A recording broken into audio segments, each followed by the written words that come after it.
उपराष्ट्रपति कमला हैरिस की माताजी डॉक्टर श्यामला गोपालन 1958 में भारत से अमेरिका आई थी। उन्होंने कभी भी भारत से रत्ती भर नाता टूटने नहीं दिया था। मैडम वाइस प्रेसिडेंट, उनकी इस प्रेरणा को आपने आज नई बुलंदियों तक पहुंचाया है। When my sister Maya and I were growing up, our mother would take us from the Bay Area to India pretty much every other year. And the purpose of those trips were many, including that we would well understand where she came from, what produced her. And we traveled to visit my grandparents in what was then called Madras. And I will tell you, my grandfather was one of the most favorite people in my life.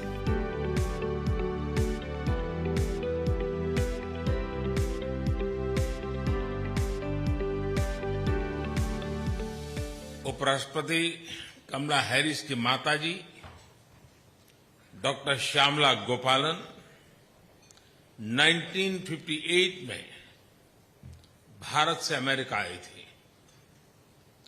उस समय अधिकांश लोगों के पास phone नहीं होता था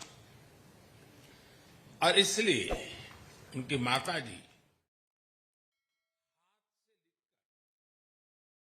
अपने परिवारजनों को पत्र भेजा करती थी और उन्होंने कभी भी भारत से रत्ती भर नाता टूटने नहीं दिया था।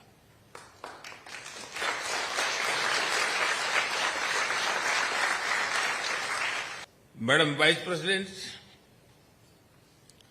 उनकी इस प्रेरणा को आपने आज नई बुलंदियों तक पहुंचाया है।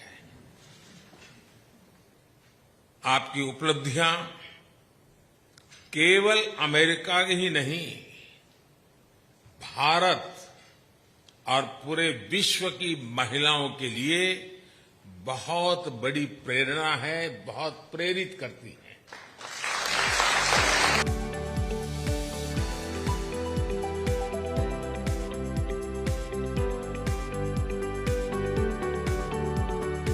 Many of you know, India is a very important part of my life.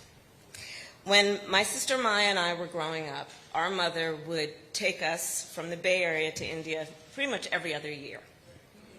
And the purpose of those trips were many, including that we would well understand where she came from, what produced her, so that we could spend time with our grandparents, with my uncle and our chitties, and to really understand the love of good idli.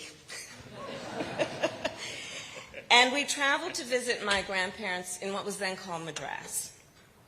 And I will tell you, my grandfather was one of the most favorite people in my life, truly. We were pen pals, in fact, throughout my childhood. And I was the eldest grandchild. And so, as I'm sure many of you know, culturally, to be the eldest has a certain significance. And so I took full advantage of that status in our family. And my grandfather, of course, convinced me, as he did, I think, every one of his grandchildren, that we were his favorite. Yet, on those visits, I was the only member of our family that my grandfather allowed to join him for his morning routine. You see, by the time that we were going there as children, my grandfather was retired from his career as a civil servant. And his morning routine, every morning, consisted of taking long walks on the beach with his retired buddies. And they, as retired civil servants, would debate the issues of the day.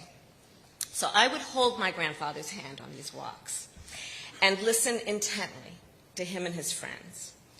And I will tell you, as a young girl, I don't think I fully appreciated the essence and the import of the debates that they would have. But I did clearly understand and do recall stories about the freedom fighters, and the nation's founding heroes, and about the independence of India. I remember them talking about the importance of fighting corruption and fighting for equality, regardless of one's belief or caste. Throughout these walks, I recall my grandfather teaching me lessons about not just what it means to have a democracy, but to keep a democracy.